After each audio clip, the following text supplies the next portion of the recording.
नमस्कार दोस्तों, यदि आपकी कोई प्रॉपर्टी है, आपका मकान है या आपकी दुकान है, आपका फ्लैट है और आप उसे किराए पर दे करके कुछ पैसा कमाना चाहते हैं, उसे किराए पर दे करके आप कुछ इनकम जनरेट करना चाहते हैं और यही सोच करके आप अपनी प्रॉपर्टी को किसी दूसरे व्यक्ति को किराए पर दे देते हैं।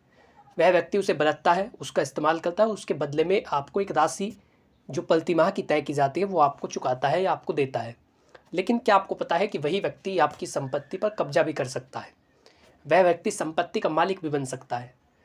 कई मामलों में ऐसा देखा जाता है कि किराएदार किसी संपत्ति पर पहले रहता था, लेकिन अब उस पर यह दावा करने लगा है कि वो संपत्ति उसकी है और कानूनी रूप से वो उस संपत्ति का मालिक बन भी जाता है यदि संपत्ति मालिक अपनी बेवकूफ़ी दिखाता है।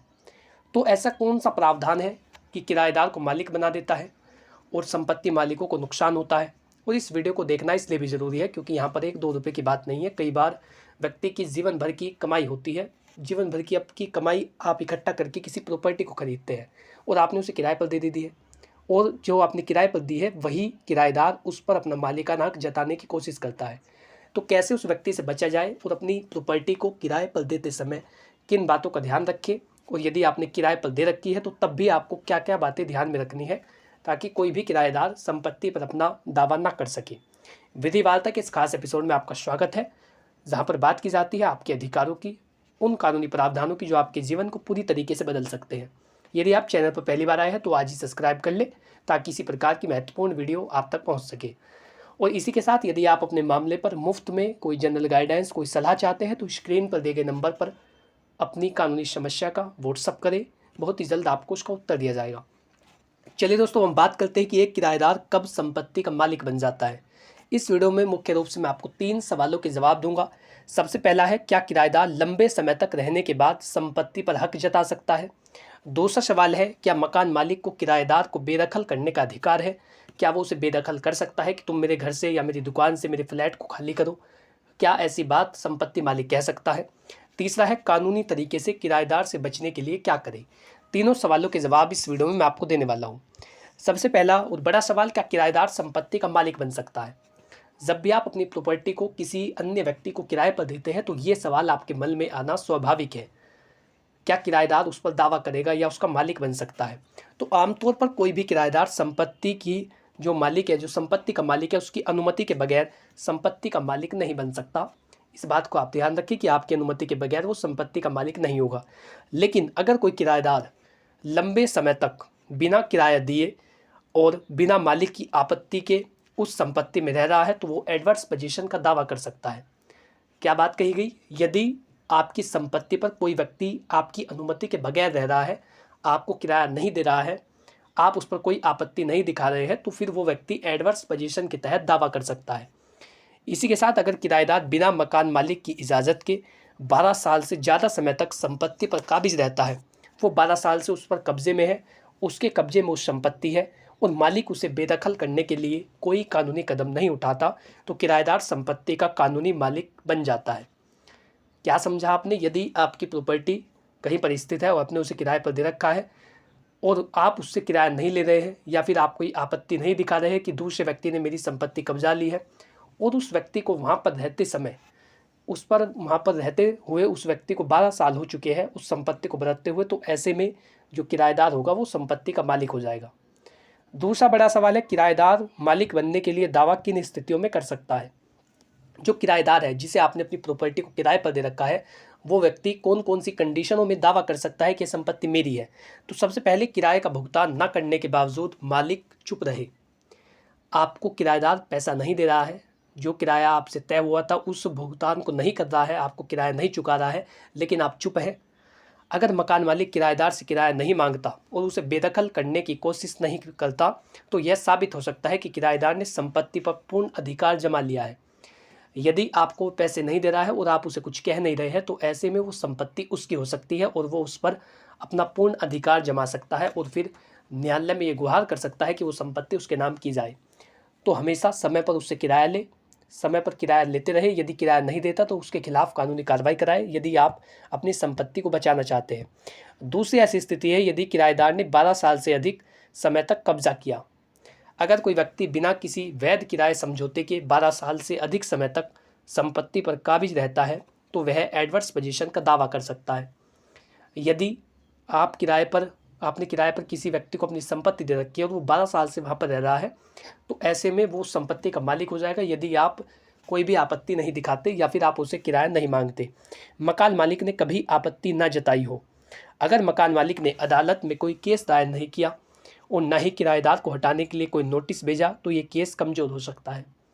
यदि आपने कोई भी कानूनी कार्रवाई नहीं कराई है, ना तो कहीं पर शिकायत दी है, ना ही नोटिस भेजा है, यदि आपने ऐसा कुछ नहीं किया है, तो ऐसे में संपत्ति जो आपने किराए पर दे रखी है उसका मालिक वो किराएदार बन सकता है, उसके लिए वो दावा कर सकता है।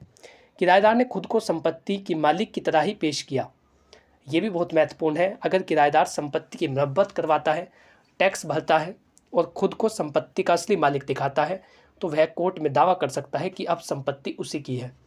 यानी आप कभी भी किराएदार को यह हक ना दें कि वो उस संपत्ति पर अपना हक जमा सके, उसका जो है बिल भरे या अपने नाम से कनेक्शन करा ले, टैक्स उसका वो भरता रहे। संपत्ति मालिक यदि किराए पर अपनी संपत्ति को देता है तो किराएदार को उसी तरीके का बर्ताव कराना चाहिए ताकि वो उस पर किराए पर रह रहा हो। यानी उस संपत्ति पर वो ऐसा बर्ताव करे कि वो किराए पर रह रहा है, ऐसा नहीं कि वो संपत्ति का मालिक सोच करके अपने आप को दिखाए या दूसरे लोग ये समझे कि ये संपत्ति इसकी है। यदि वो ऐसा कर रहा है तो तब भी जो किराएदार है वो संपत्ति का मालिक बन जाता है। तीसरा सवाल है, मकान मालिक को किन सावधानियों को बरतना चाहिए।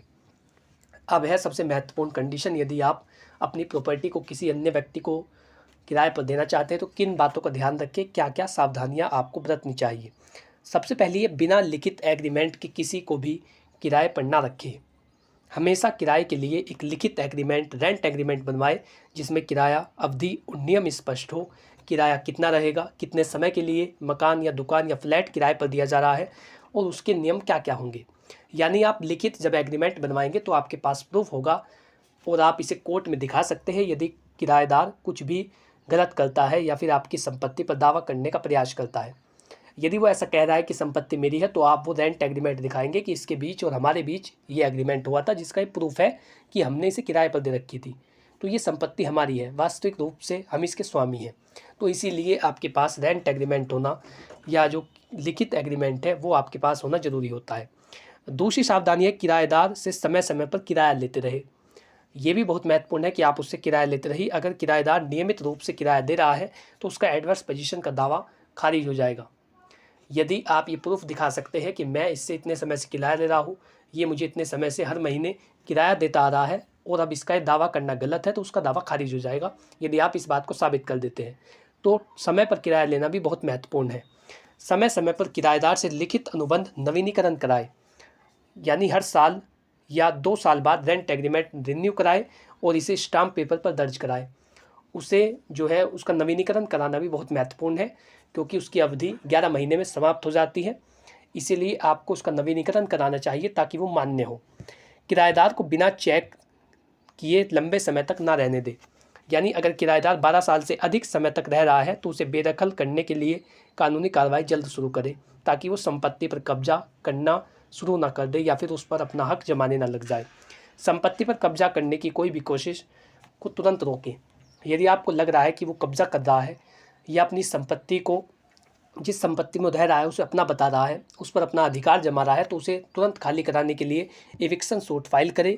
ये बहुत महत्वपूर्ण होगा। यदि आप ऐसा नहीं कर रहे हैं तो ऐसे में आपकी संपत्ति आपके हाथों से जा सकती है।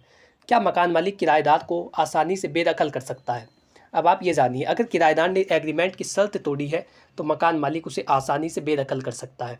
इसीलिए ज़रूरी है कि आपने रेंट एग्रीमेंट बनवाया हो, एक लिखित समझौता बनवाया हो, और यदि किराएदार के द्वारा समय पर किराया नहीं दे जाता तो फिर रेंट एग्रीमेंट की जो शर्त है, उसकी कंडीशन है, उसका उल्लंघन होता है, वो उसको तोड़ता है।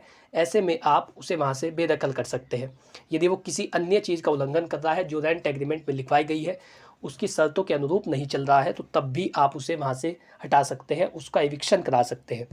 नए किराएदारी कानूनों के अनुसार अगर किराएदार बिना कारण मकान खाली करने से इनकार करता है तो मकान मालिक कोर्ट में बेदखली का मुकदमा दायर कर सकता है।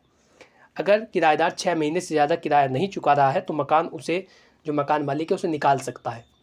तो ये वो महत्वपूर्ण जानकारी थी जिसमें आपने जाना कि यदि किराएदार संपत्ति पर दावा करने का प्रयास करता है तो आपको क्या करना चाहिए।